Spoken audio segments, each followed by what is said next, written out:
Welcome back into the Sports Source. This segment of our show brought to you by Madisonville Marine. And right now through the middle of the month, November 18th, they have a great deal on Yamaha motors. You can get extended warranties like you wouldn't believe. Depending on the type of Yamaha motor you can get an extended warranty up to 6 years. That's pretty good warranty. So get down to Madisonville Marine. They also have a tremendous selection of boats. We tell you about that all the time. And of course, they've got a fishing show coming up, and the new year's about to really kick off. So Madisonville Marine, check them out. All right, I want to welcome in David Lick. No, I'm kidding. Jacob Gillum, who usually starts first segment down there. This week we move you to the other tackle position, and you're starting down here. Jacob, thanks for being here. Thanks for having me. And for those that don't know, Jacob, of course, played last year for the Volunteers. Lots of talk about Tennessee's inability to close out games. We mentioned that last segment. What's the missing piece? What's the missing piece? Why can't they close out games? Now, they did hold on barely late yesterday, but why do they have trouble with these leads? Is it just what Josh Dobbs talked about? These players take their foot off the gas? I think it's, I don't want to say inexperience, but I think it's a lack of maturity late in games. I mean, the whole time I was there, we weren't in many late games. And it's true. Yeah. We weren't in many late games. And last year it was the first time we kind of started experiencing we have to play through the end of the fourth quarter. And it's not that we give up in games, it's just that we weren't competitive. So I think the more that these teams get in these late games, the better we get as an offense and defense. We're going to have to, kind of relearn how to win games that are close. Some people don't believe the learn how to win thing. Some people do. What are your thoughts on that? I think you have to learn how to win. I don't think there's any doubt about that, because I think, especially this team right now, I think you did see what happened. I do believe in the fact that they came out, they had 2 quick scores. They said it was easy. And I think they then backed it off and said, well, we can just win because we're good enough to roll the helmet out for the rest of the time. I think they figured out that if you do that against an SEC opponent, they can come back and be the underdog and beat you out. So I think this team has to learn how to win. Every team has to learn how to win. Each season they have to come together and figure out, because there's always going to be games throughout the year where at some point you go up against somebody that's inferior. You're not really ready emotionally to play the game because the last game was a big game and you're down, and you still got to figure out some way to pull the game out at the end. That's all you have to do. It's not about stylist points ever. It's always about finding what thing we can do to win this game. That's always going to happen. These guys have to continue to learn that. That was a good lesson, actually. I thought it was a good lesson for this team to grow on yesterday. Well, the fact you won it makes it a really good lesson. Exactly. Exactly. Your thoughts, Jimmy? Well, clearly, some teams learn how to win faster than others, just like at Florida.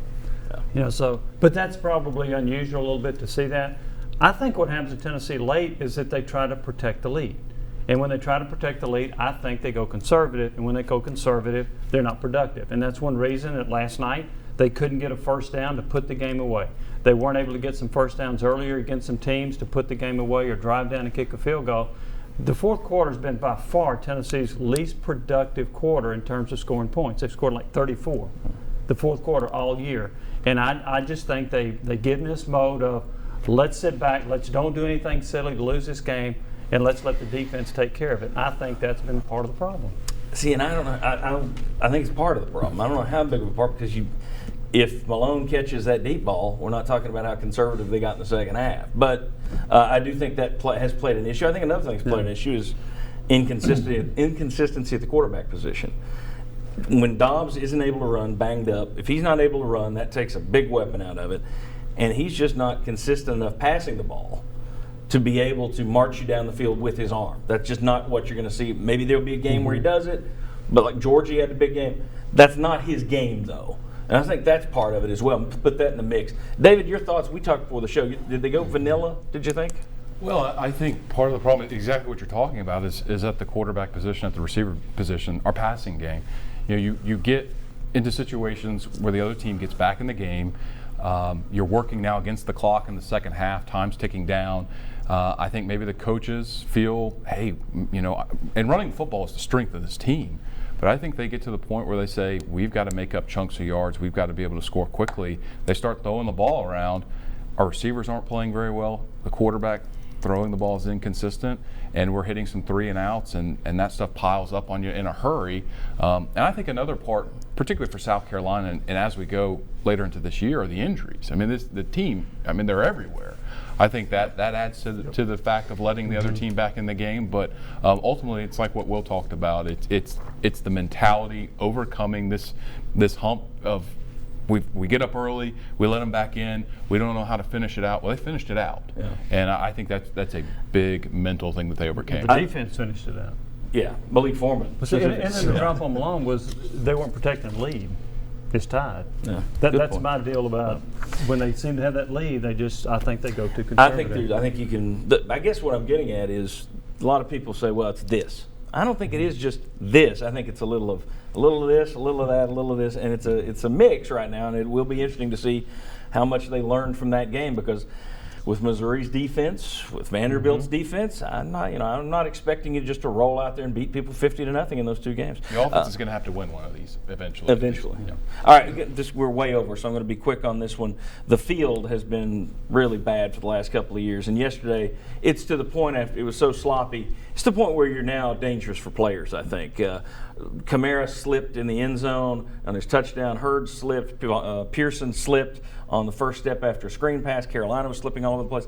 The TV cameras caught this during the game, and I could not believe it. I was like, call Carl Spackler. But let me ask you, you played last year, Jacob Gilman, on a torn ACL. How much is a player concerned about the field? I can only speak as an offensive lineman, but I wasn't too worried about the grass. I mean, after it rains, it's every field you play on besides turf is going to be real slippery and wet, and turf has its other problems, which I'm not going to go into. But personally, I don't like it. But as an offensive lineman, I really don't think the grass really makes that big a difference. But I'm not running full speed very often. Good point. For very long. For very long. Slow muddy track as a pass rusher. Exactly. I'm guessing it's not your thing. No, that would have been awful. Definitely was one of those things you wanted. I'd been changing my cleats out every other series if I had to play on that turf last night. And I can tell you this right now, they got to do something different, because when I was here playing, and all the guys I know, we never had this much trouble with the turf. And I don't think Bobby the grass Campbell did a great job. Yeah, it's changed. It has. The last 4 years, they've had to re-sod that field every year the last 4 years. They never re-sodded it under Bobby Campbell. Why? That's, if I'm Dave Hart, I'm looking at that. I am too. All right. When we come back, we're going to rush through fame and blame. Who gets fame from yesterday's game?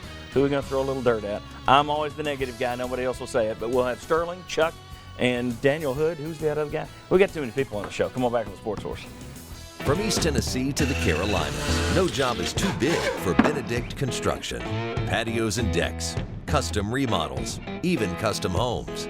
With a reputation for excellence, rely on the custom work of Benedict Construction.